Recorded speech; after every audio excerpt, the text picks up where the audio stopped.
पूरी धमकी दी गई है और बीप इसलिए किया क्योंकि कई जगह पर अभद्र भाषा का इस्तेमाल, गालियों का इस्तेमाल हो। बहरहाल आगे बढ़ जाएंगे। अब बात मेरठ की करेंगे। आईएएस संतोष वर्मा का विवादित स्टेटमेंट सामने आया है। विवादित बयान पर ब्राह्मण समाज में आक्रोश आ गया है।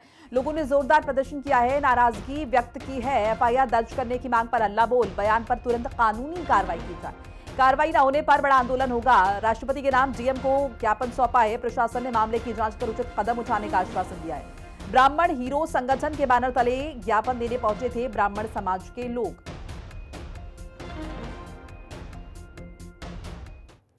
मध्य प्रदेश में तैनात आईएएस अधिकारी संतोष वर्मा के द्वारा दिए गए विवाद के बाद अब ब्राह्मण समाज में आक्रोश है और लगातार सड़कों पर उतरकर अपना विरोध दर्ज कर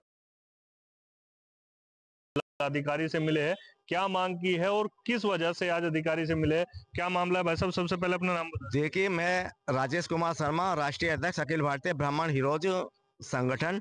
हमारी सबसे बड़ी मांग ये है कि मध्य प्रदेश के कैडर के आईएएस अधिकारी हैं संतोष वर्मा जी, उन्होंने जो ब्राह्मण समाज की बहन बेटियों के खिलाफ अभद्र टिप्पणी की है कि आरक्षण जब तक लागू हो, जब तक इस समाज की लड़कियों से हमारे समाज के बच्चे संबंध ना बना लें और शादियां ना होनी शुरू हो जाएं।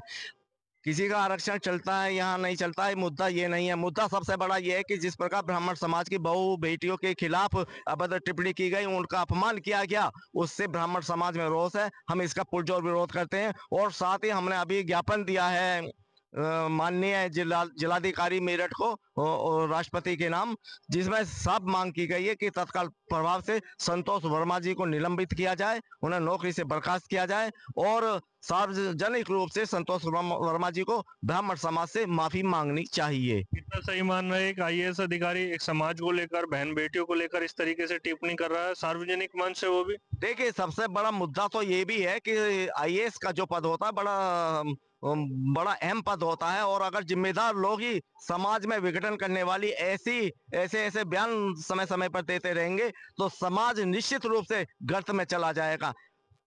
बात केवल ब्राह्मण समाज की नहीं है, ये हर समाज की बहू बेटियों की इज्जत का सवाल है। इसलिए सरकार को इस पर कड़े से कड़ा कानून बनाना चाहिए और साथ ही ऐसे अधिकारियों के खिलाफ तत्काल प्रभाव से कड़ी कार्रवाई भी होनी चाहिए। आप क्या चाहते हैं भाई साहब, क्या कार्रवाई होनी चाहिए? बस हम तो जो है यही चाहते हैं कि संतोष वर्मा आईएएस जो है वो ब्राह्मण समाज से जगह माफी मांगे। अगर वो माफी नहीं मांगते हैं तो फिर जो है इनके खिलाफ जो है उसका मुकदमा दर्ज होना चाहिए। अगर ये भी नहीं होता है तो ब्राह्मण समाज जो है सड़कों पर उतरेगा, सड़कों पर उतरकर आंदोलन करेगा। हम भी यही चाहते हैं कि कड़ी से कड़ी सजा और क्या नाम है, इन्हें निलंबित होना चाहिए और इनकी नौकरी जानी चाहिए। भाई ब्राह्मण समाज ये कोई सहन करेगा कि भाई उनकी बहन बेटियों को पहले संबंध बनाओ फिर उससे शादी करो?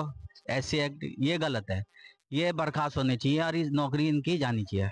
सही बात है कि आरक्षण को लेकर क्यों इस तरीके के बयान दिए जा रहे हैं? भाई आरक्षण खत्म कौन करने के लिए क्या कह रहा है? क्या किसी ब्राह्मण समाज के नेता ने? ये आरक्षण की बात नहीं है, ये बात है मान सम्मान की बात है। ये बहु बेटियों की इज्जत का सवाल है। आप एक आईएएस अधिकारी किस हैसियत से किसी भी समाज की बहु बेटियों की इज्जत पर कैसे सवाल खड़ा कर सकता है, उसकी इज्जत कैसे उछाल सकता है? और अगर आईएएस अधिकारी ही इस तरीके की बात करेगा तो हम आम लोगों से उम्मीद क्या करेंगे फिर? तो क्या स्टैंड रहेगा अगर कार्रवाई नहीं हुई? स्टैंड ये रहेगा कि अगर या तो संतोष वर्मा जी माफी मांगे और अगर माफी नहीं मांगते हैं तो ब्राह्मण समाज सड़क पर उतरकर इसका पुरजोर विरोध करेगा और जब तक सरकार उन्हें बर्खास्त नहीं करेगी तब तक हमारा ये आंदोलन हम जारी रखेंगे। देखिए, तमाम जो ब्राह्मण समाज के लोग हैं, आक्रोश है आईएएस संतोष वर्मा के बयान के बाद, मांग कर रहे हैं कि तत्काल प्रभाव से सरकार उन्हें निलंबित करे और उनके खिलाफ जो एफआईआर की कार्रवाई है वो करे। अगर ये नहीं मांग उनकी मानी गई तो तमाम ब्राह्मण समाज के लोग सड़कों पर उतरेंगे और बड़ा आंदोलन करने की चेतावनी भी दे दी है। मैं अपने सहयोगी के साथ राजू शर्मा, हिंदी खबर, मेरठ।